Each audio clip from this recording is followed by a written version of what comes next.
ఇప్పుడు వచ్చింది బుద్ధి. ఎవరు వాళ్ళు? టోటల్గా ఈ ఐఏఎస్లు ఐపీఎస్లు మొత్తం సిఎస్లు. ఆ సెక్రటరేట్కు ఎవరన్నా పేద ప్రజలు పోయి ఎవరన్నా ఏదైనా చెబుదామని పోతే నాట్ అలౌడ్, ఎవరిని రానియకుండా ఏం చెయ్యకుండా మొత్తం టోటల్గా ఎవరిని కలవకుండా చేస్తున్నారు. ఇలాంటి పరిస్థితులు ఉన్నది. ఒక తప్పు చేయమంటే 3 తప్పులు చేద్దామనే అధికారులను చూస్తున్నా. సమాజానికి ఇది మంచిది కాదు. ఐఏఎస్ అధికారుల నుంచి చెడు చెప్పాలి. వారి పనితీరుపై ఏమాత్రం సంతృప్తి లేను. ఏసీ గదులకే పరిమితం అవుతున్నారు. ప్రజల వద్దకు వెళ్తేనే సమస్యలు తెలుస్తాయి. మాజీ ఐఏఎస్ పుస్తకావిష్కరణలో సీఎం. ఇప్పుడు వచ్చింది ఆయనకు బుద్ధి. మన న్యూస్ పెట్టినాం. ఇప్పుడు ఇది ఉన్నది కదా, దీనికన్నా ముందు మనం పెట్టినాం చూడు. మీకు చూపెట్టాలా, ఎందుకంటే మనము ఏం మాట్లాడుతున్నాం మళ్ళీ తర్వాత ఏం జరుగుతున్నది. ఇది వాస్తవానికి దగ్గరగా ఉన్నది కాబట్టి మనం చెప్తున్నాం. ఇక చూపెడతా, ఇది మీకు చూపెడతా. No appointment. తెలంగాణ సెక్రటరేట్లో విజిటర్స్కు టైం ఇవ్వని ఐఏఎస్లు. నేను పెట్టిన చూడు, ఇగో మన దాంట్లో ఇగో అది రివర్స్ కనిపిస్తున్నది. ఇగో ఇది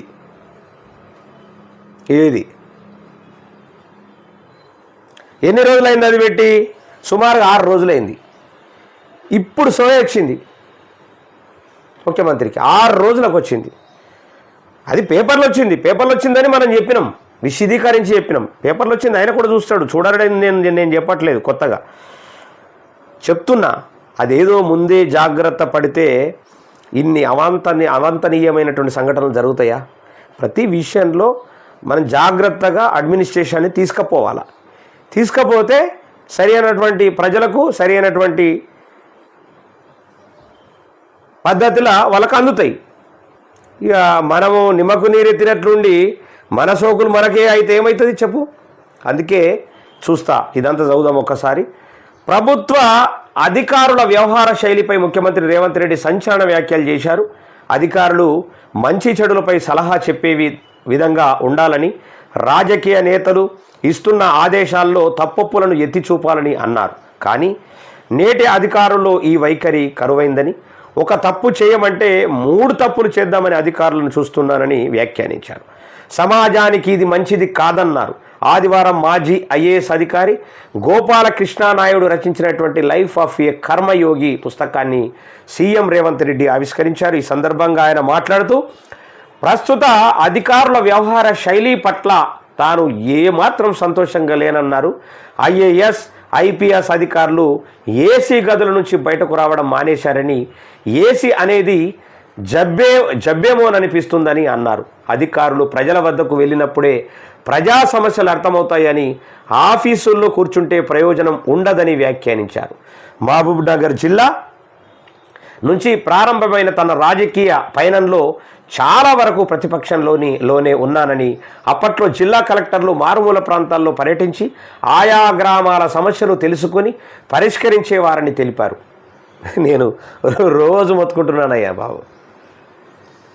ఒకప్పుడు కలెక్టర్తోని నేను కలెక్టర్తోని ఒక ప్రైజ్ తీసుకుంటే, నేను కలెక్టర్తోని ప్రైజ్ తీసుకున్నాను గర్వపడ్డ రోజులు ఉన్నాయి.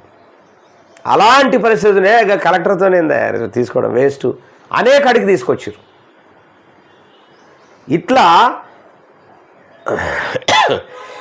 జిల్లా కలెక్టర్ మారుమూల ప్రాంతాల్లో పర్యటించి ఆయా గ్రామాల సమస్యలు తెలుసుకుని పరిష్కరించే వారని తెలిపారు. ఇప్పటికీ తాను గ్రామాలకు వెళ్ళినప్పుడు ఎప్పుడో 20 ఏళ్ల క్రితం తమ గ్రామానికి వచ్చిన కలెక్టర్ గురించి అక్కడి ప్రజలు గుర్తు చేస్తుంటారని చెప్పారు. దీన్ని బట్టి నాటి అధికారులు ప్రజలతో ఎలా ఉండేవాళ్ళో అర్థం చేసుకోవాలా.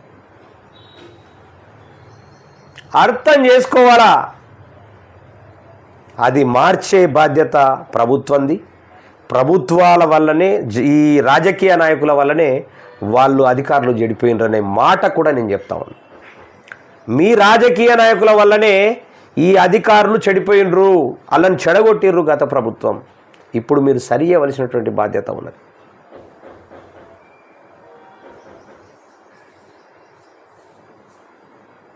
ఇట్లాంటి దౌర్భాగ్యమైనటువంటి పరిస్థితులలో మరి ఇలా ప్రభుత్వాలు కొనసాగితే మరి అధికారులు అట్టం చేస్తారు కదా. కాబట్టి అటువైపు ప్రజలు ఆలోచించవలసిందిగా కూడా నేను ప్రజలకు విన్నవిస్తా ఉన్నా.